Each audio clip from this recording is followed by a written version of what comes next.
नरक की पुकार, call from the hell. Uttar Pradesh के एक छोटे से गांव बेलवा में एक पुराना घर था, वर्मा हवेली। 20 साल से बंद पड़ा था, क्योंकि कहा जाता था कि वहाँ एक लड़की की आत्मा बंधी हुई है, जो मरकर भी इंसानों के बीच जी रही है।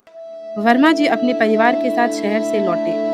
उनकी 16 साल की एक बेटी नेहा को गांव अच्छा नहीं लगा, लेकिन तीसरी रात से नेहा अजीब हरकत करने लगी। कभी खिड़की के बाहर किसी से बात करती, कभी जमीन को घूरती रहती, और सबसे डरावनी, उसकी आंखों की पुतलियां ऊपर चढ़ जाती थी। गांव का पुजारी सब देख चुका था। उसने कहा, ये बीमारी नहीं है, ये है बंधन। रात को एक तांत्रिक बुलाया गया, भैरव बाबा, जिसके शरीर पे राख लगी थी और गले में सूखी नींबू मिर्च की माला। जैसे ही उसने नेहा के माथे पर जल चढ़ाया, नेहा कांपने लगी और उसके मुंह से आवाज आई, मैं रुक्मणी हूँ, जिसने इस घर को जहर खाया था और अब कोई और मरेगा। तांत्रिक ने हवन शुरू किया। कमरे की दीवारें खून से लिखने लगी, मुझे न्याय दो।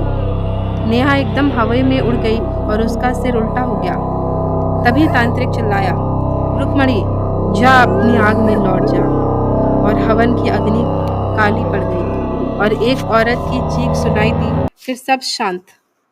नेहा ठीक हो गई, मगर अगले दिन जब कुएं की सफाई हो रही थी, उसमें से एक बच्ची की हड्डियां और एक रुमाल मिला, जिस पर लिखा था रुक्मणी, उम्र 9 साल।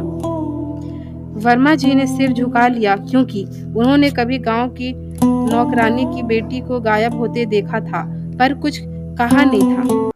हर आत्मा मुक्ति चाहती है, पर कुछ आत्माएं मुक्ति से ज्यादा रिवेंज चाहती है, और जब वो लौटती है तो साथ जाती है नरक की पुकार, कॉल फ्रॉम द हेल। अगर आपको चैनल अच्छा लगा हो, then like, share, subscribe, follow करना ना भूलें।